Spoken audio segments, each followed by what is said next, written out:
Women's Suffrage in the United States of America by Julia Sachs. The Founding Fathers wrote in the Constitution that all men are created equal. This equality that is given to them in the Constitution was not true for women in the late 1800s and early 1900s. They were treated unfair and not allowed to vote. When the women were not allowed to vote, their voice was taken away. The freedom of speech, which was also given to them, was not being upheld. Women's vote was their speech. It was their way of speaking their mind and having a say in what happens to the country that they love and live in. From around 1848 to 1920, women were treated very poorly. They were considered less valuable and less important than men. They were not allowed to vote in elections, and they weren't paid as much as men. And the women, they wanted that to change. In 1848, Lucretia Mott and Elizabeth Cady Stanton attended Seneca Falls Convention. The convention was held in New York in July 1848. It is said that this convention was the first and one of the very influential conventions for the women's rights movement. Elizabeth and Lucretia were both guest speakers. Because of this convention, more gatherings began to take place all over the United States. During World War I, women became more active in the wars than they had in previous years. They started to work in the factories along with the men and sometimes helped in the field as nurses.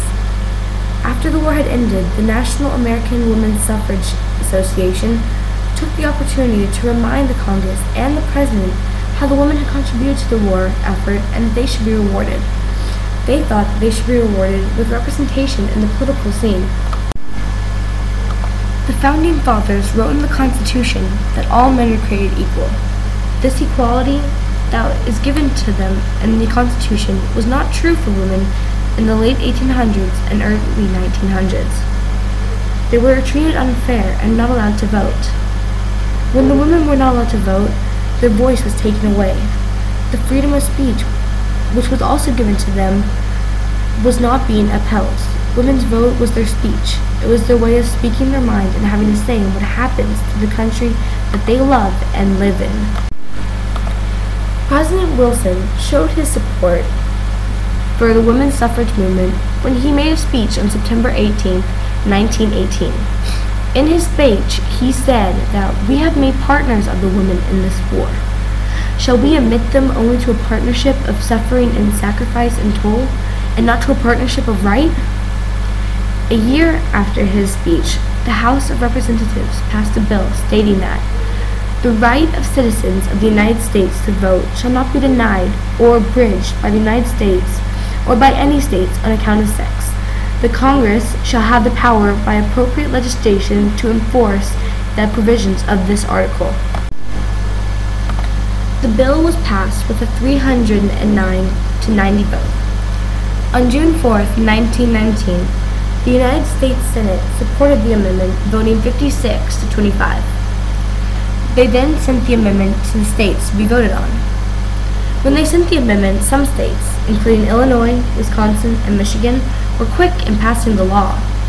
However, there was a couple of states, including Alabama, which was also quick, but in rejecting the suffrage movement. The anti-suffrage forces were very well organized, which made the passage of the amendment very hard. In August 1920, with the vote tied, Tennessee voted, and the amendment was passed with one vote. And so, on August 26, 1920, the 19th Amendment to the Constitution became a law, and women were then allowed to vote in the upcoming fall elections.